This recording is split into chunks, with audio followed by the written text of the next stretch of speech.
చదువుకున్నప్పటి నుంచి మాకు ఇప్పుడు చూసిన వెంటనే నాకు గుర్తొచ్చున్నాను. చాలా రోజులు చూడలేదు, మరి ఈరోజు అందరం చేస్తుంది. Praise the lord. Hallelujah, hallelujah.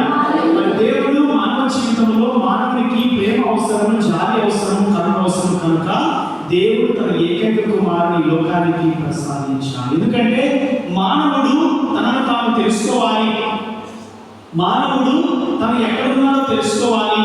మరి మానవుడు ఈ లోకంలో ఉన్నప్పుడు ఎవరిపై జీవిస్తున్నాడో, మరి ఎవరిపై ఆధారపడి జీవిస్తున్నాడో మానవుడు తెలుసుకోవాలనేది దేవుడు తన ఏకైక కుమారుని లోకానికి ప్రసాదించాడు. మరి దేవుడి ద్వారా మనందరం రక్షించబడాలి. దానికి మార్గం ఎవరు?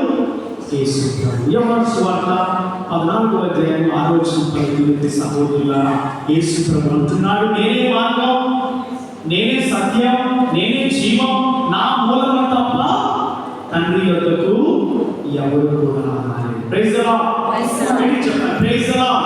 హల్లెలూయా, హల్లెలూయా.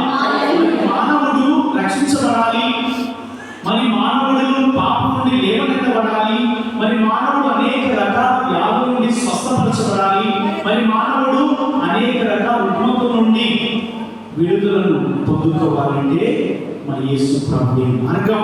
యేసు ప్రభు దగ్గరికి వెళ్ళాలి. Praise the lord. Hallelujah, hallelujah, hallelujah. అంటే వాక్యం సెలవిస్తుంది. యాకోబు రాసిన లేఖ 4వ అధ్యాయం 8వ వచనం పలుకుతుంది, మీరు దేవుడి దగ్గరికి వెళ్ళండి, మీరు దేవుడి దగ్గరికి వెళ్ళండి, అప్పుడు దేవుడు మనకు దగ్గర. మా అత్తగారండి ఏం మాట్లాడుతున్నారు? కూర్చోద్దులే, తర్వాత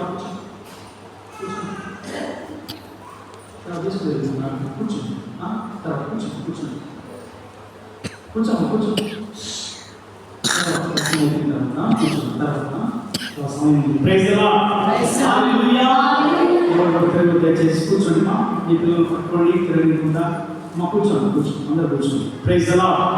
హల్లెలూయా. మనము దేవుడి దగ్గరికి వెళ్ళాలి.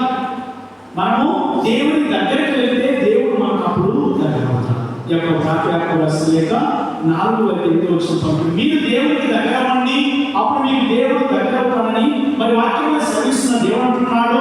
అనేక రకాలుగా, అనేక రుగ్మతలతో, అనేక సమస్యలతో, అనేక బాధలతో ఈ లోకంలో కొట్టుమిట్టాడుతున్న మానవుడు దేవుడి దగ్గరికి రావాలి. ఎందుకంటే యోహాను సువార్త పలుకుతుంది, యేసు ప్రభువే మార్గం, యేసు ప్రభువే సత్యం, యేసు ప్రభువే జీవం అని యేసు ప్రభు చెబుతూ, నా మూలము తప్ప తండ్రి యొద్దకు ఎవరు కూడా రాలేరు. Praise the lord.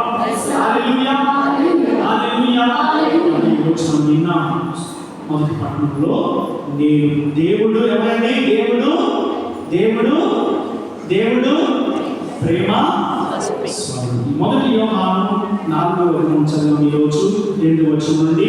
దేవుడు ప్రేమ స్వరూపి, దేవుడు ప్రేమ స్వరూపి.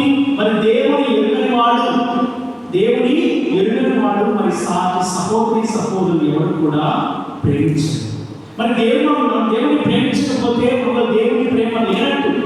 మన సహోదరి సహోదరులు ప్రేమించకపోతే మనలో దేవుని ప్రేమ ఇంకా లేనట్లే అని వాక్యము సెలవిస్తుంది.